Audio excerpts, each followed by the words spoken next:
over the whole system, because the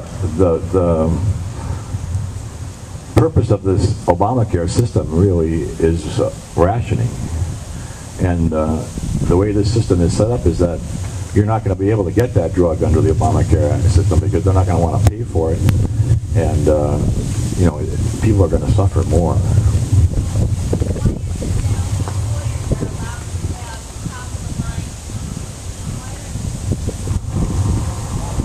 Why are employers only allowed to have the top of the line or better care insurance available to their employees? Why can't the average everyday Joe be able to buy into an affordable, good policy? Well, that's mostly because of government regulations. That's what I was mentioning. If we had a free market in health insurance, you'd be able to pick out the policy you wanted. And if you had tax credits, instead of your employer getting it, you could get your pay from your employer rather than the health insurance, and pick out the insurance that you want. That would, you know, that would make it much better.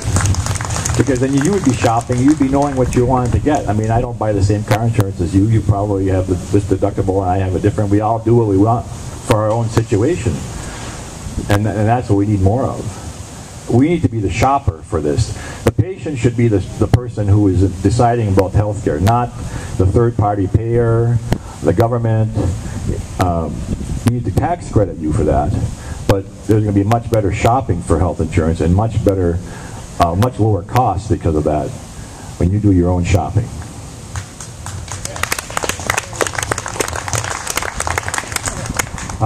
Doctor? Yes, sir. Last year I downloaded Bart Stupak's earmarks list. It went on for page after page after page.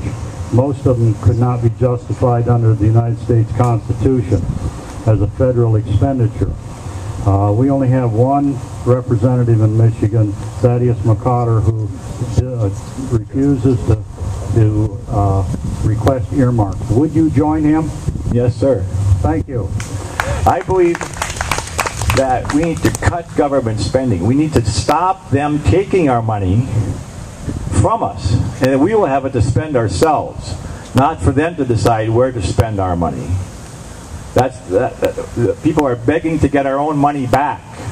That's wrong. We need to stop them from taking it by cutting spending, cutting taxes, and then we'll have it ourselves to build what we want. It's my money. I want it now.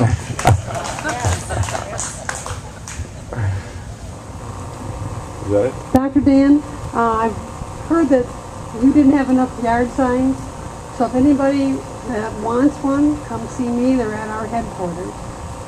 Second of all, I have a son that retired after 22 and a half years in the Navy. He received a letter from Washington saying that they can no longer sustain the cost of health care for our retired military. So they're asking them to pay a substantial amount. How will you deal with this? Well, I believe that we owe our veterans a lot, and that we shouldn't be cutting back on their benefits. I mean, I think there's places that there could be reform in the system that would save money, but cutting the people that take care of the end group of people, the veterans, or the people that take care of the veterans, that's the first thing that we can't cut. You have to cut the administration, and there's a lot of government ways that we can improve on, but we certainly can't use our veterans to cut our expenses. Doctor? Yes, sir. How do you feel when Washington passes a law that requires us to do whatever they pass the law, but then they exempt themselves?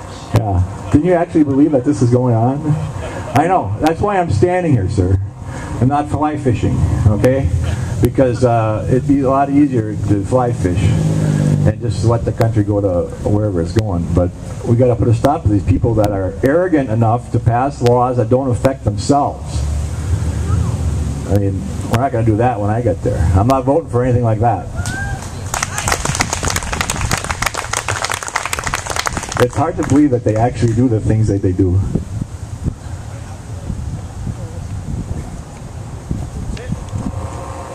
Thank you very much, everyone. Please have a good afternoon. Dr. Day, I'll be here to shake hands with you and get to know you. We have one more candidate for the 97th District.